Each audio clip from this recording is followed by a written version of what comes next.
రాకాలోకంకి స్వాగతం. విపక్షాలు ముఖ్యంగా 16-17 పార్టీల కూటమి అయినటువంటి ఇండి కూటమి ప్రధానమంత్రి నరేంద్ర మోదీ వేసినటువంటి అయోధ్య ట్రాప్లో పడ్డారా? ప్రస్తుతం రాజకీయాలు జరుగుతున్నటువంటి తీరును చూసినట్టయితే ఈ సందేహం కలగక మానదు. ఎందుకంటే దాదాపు 3 సంవత్సరాల ముందే జనవరి 2024లో అయోధ్య మందిరం ప్రారంభం జరుగుతుంది. భవ్యమైనటువంటి మందిరం యొక్క ప్రారంభం జరుగుతుంది. ఆ చుట్టుపక్కల మందిరంతో పాటు దేశవ్యాప్తంగా ప్రజల నుంచి సేకరించినటువంటి నిధులతో మందిరము ఇతర ఇన్ఫ్రాస్ట్రక్చర్ బిల్డ్ అవుతుందన్నది విపక్షాలకి దాదాపుగా 3 సంవత్సరాల ముందు నుంచి తెలుసును. 3 సంవత్సరాల ముందు నుంచి తెలిసినప్పటికీ విపక్షాలు ఈ విషయంపై ఎలా స్పందించాలి, ఏ రకంగా తమ యొక్క చర్యలు ఉండాలి, ఈ కార్యక్రమంలో ఏ రకంగా తమ భాగస్వామ్యం ఉండాలి అన్నటువంటి విషయంలో ఎటువంటి వ్యూహాన్ని రచించలేదన్నది చాలా స్పష్టమవుతున్నది. ఎందుకంటే అన్నిటికన్నా ప్రధానమైనటువంటి కాంగ్రెస్ పార్టీ ఏదైతే ఉందో, కాంగ్రెస్ పార్టీలో ఒక వర్గము అయోధ్యలో మందిరం ఏర్పాటును స్వాగతిస్తోంది, ఒక వర్గము దీన్ని వ్యతిరేకిస్తోంది. కొందరు నాయకులు మేము వెళ్తాము, ఇందులో పాల్గొంటాము అని అంటే, కొందరు నాయకులు దీనిపైన తమ స్పందనను వ్యతిరేకంగా వ్యక్తం చేస్తున్నారు.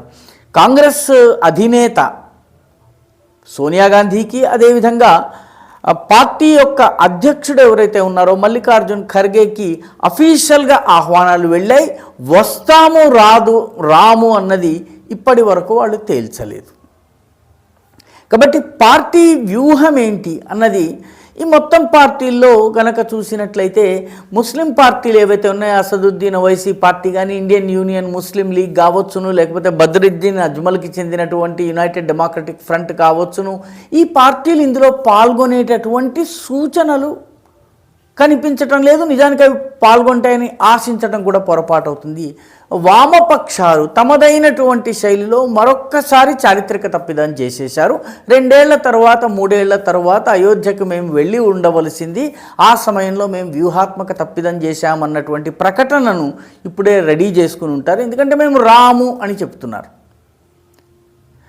నిజానికి ఒక జాతీయ పర్వదినంగా జరుగుతున్నటువంటి పండగ, రాజకీయ నాయకులందరూ కూడాను హిందూ సమాజంలో వచ్చినటువంటి ఈ జాగరణ, ఈ మేల్కొలుపు ఏదైతే ఉందో దీనిని ఉపయోగించుకునేటటువంటి ప్రక్రియకు వామపక్షాలు దూరంగా ఉండడం అనేది అవి చేస్తున్నటువంటి చారిత్రక తప్పిదం.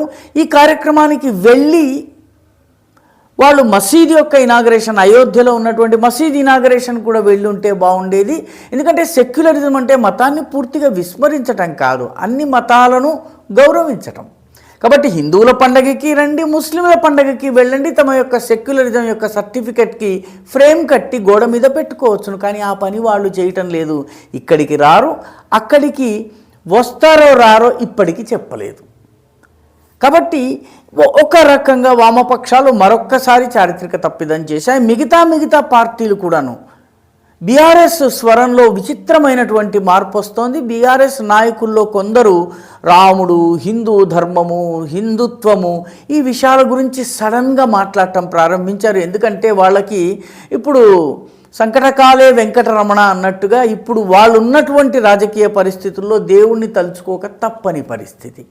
సో ఓవరాల్గా రాజకీయ పార్టీలు ఈ పెద్ద కార్యక్రమము అందరికీ ముందుగా తెలుసు, జనవరి 2024 అయోధ్య మాసంగా ఉండబోతోందని.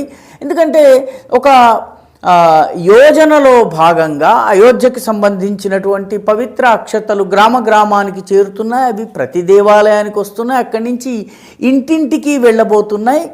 జనవరి 22వ తారీఖున ఏ రోజైతే అయోధ్యలో మందిర ఇనాగ్రేషన్ జరుగుతుందో ఆ రోజు ప్రతి ఇంట్లో దీపాలను వెలిగించి అదొక దీపావళిగా సెలబ్రేట్ చేయమని చెప్తున్నారు. విశ్వ హిందూ పరిషత్, రాష్ట్రీయ స్వయం సేవక్ సంఘం ఈ పనుల్లో తలమునకలై ఉన్నాయి. ఇప్పటికే దేశవ్యాప్తంగా ర్యాలీలు, ఊరేగింపులు ఇవన్నీ కూడా చాలా పెద్ద ఎత్తున జరుగుతున్నాయి. అయోధ్యలో ఇన్ఫ్రాస్ట్రక్చర్ బిల్డింగ్ పేరిట ప్రధానమంత్రి ఆల్రెడీ ఒక రోడ్ షో, చాలా విజయవంతమైనటువంటి రోడ్ షో చేశారు. కాబట్టి జనవరిలో ఇది ఉండబోతోంది. జనవరి విల్ బీ అయోధ్య మంత్ అన్నది విపక్షాలకు తెలుసు. కానీ వాళ్ళు తమ యొక్క రెస్పాన్సెస్ని క్యాలిబ్రేట్ చేసుకోవటంలో పూర్తిగా విఫలమైనాయి. పర్యవసానంగా ఈ అయోధ్య ఇష్యూని మొత్తము జాతి ఇష్యూగా చూపించి ఉన్నట్లయితే ఆ పార్టీలకు కూడా ఎంతో కొంత మేలు కలిగి ఉండేది, ఆ పార్టీలకు కూడా ఎంతో కొంత లాభం కలిగి ఉండేది. దురదృష్టవశాత్తు అవి దీనికి దూరంగా ఉండేటటువంటి సూచనలే కనిపిస్తున్నాయి. కాంగ్రెస్ పార్టీది అయితే మరీ విచిత్రమైనటువంటి పరిస్థితి. కాంగ్రెస్ పార్టీకి ఉత్తరప్రదేశ్లో హిందూ ఓటు కావాలి కాబట్టి అయోధ్యకు వెళ్ళాలి. కేరళలో వాళ్ళకు ఉన్నటువంటి 50 సీట్లలో 19 సీట్లు కేరళ ఇచ్చింది. కేరళలో వాళ్ళకి ముస్లిం లీగ్ యొక్క దయాదాక్షిణ్యాలపైన ఈ సీట్లు వచ్చాయి కాబట్టి వయనాడులో వాళ్ళ రాహుల్ గాంధీ కూడాను ముస్లిం ఓట్లు, ముఖ్యంగా ఇండియన్ యూనియన్ ముస్లిం లీగ్ మద్దతుతో గెలిచారు కాబట్టి ఐయుఎంఎల్కి కోపం వచ్చేట్టుగా అయోధ్యకు వెళితే ఇబ్బంది. కరవమంటే కప్పకి కోపం, విడవమంటే పాముకి కోపం. ఈ పరిస్థితిలో ఈరోజు కాంగ్రెస్ పార్టీ ఉంది. కాంగ్రెస్ పార్టీ కేరళలోని 19 సీట్లు గెలుచుకునేందుకు కేరళలో జరగబోయే అసెంబ్లీ ఎలక్షన్స్లో 2014 తర్వాత 2024 తర్వాత కేరళలో ఎన్నికలు ఉండబోతున్నాయి కాబట్టి ఈ ఎన్నికల్లో గెలవాలన్నట్లయితే ఏం చేయాలి? ముస్లిం ఓట్లు కావాలి కాబట్టి కేరళను దృష్టిలో పెట్టుకుని ఒక రకంగా, యూపీని దృష్టిలో పెట్టుకుని ఒక రకంగా ఎలా స్పందించాలో అర్థం కాక ద్విపాత్రాభినయం ఎలా చేయాలి అన్నటువంటి తెలియక ఒక స్ప్లిట్ పర్సనాలిటీ లాగా కాంగ్రెస్ యొక్క వ్యవహారం నడుస్తోంది. మొత్తం మీద అయోధ్య ఇనాగరేషన్ను లోకసభ ఎన్నికలు జరగడానికి ముందు దీని యొక్క మొత్తం ఈ కార్యక్రమం మొత్తము నెలంతా కూడాను అయోధ్య మంత్గా చేయటం ద్వారా విపక్షాలన్నిటిని కూడాను ఇరకాటంలో పారేసినట్లయింది. మొత్తము విపక్షాలు ఈరోజు తమ రెస్పాన్స్ని ఏ రకంగా క్యాలిబ్రేట్ చేయాలో తెలియనటువంటి పరిస్థితిలో ఉన్నాయి. నిజానికి ఇదొక జాతీయ పర్వదినంగా భావించి అన్ని పార్టీలు దీనిలో భాగస్వామ్యం పంచుకుని ఉంటే క్రెడిట్ ఒక్క బీజేపీకి వచ్చి ఉండేది కాదు. ఉదాహరణకి కార్గిల్ యుద్ధం జరిగింది. కార్గిల్ యుద్ధంలో అన్ని పార్టీలు కలిసి వచ్చి ఉండుంటే ఒక్క బీజేపీకే లాభం వచ్చి ఉండేది కాదు.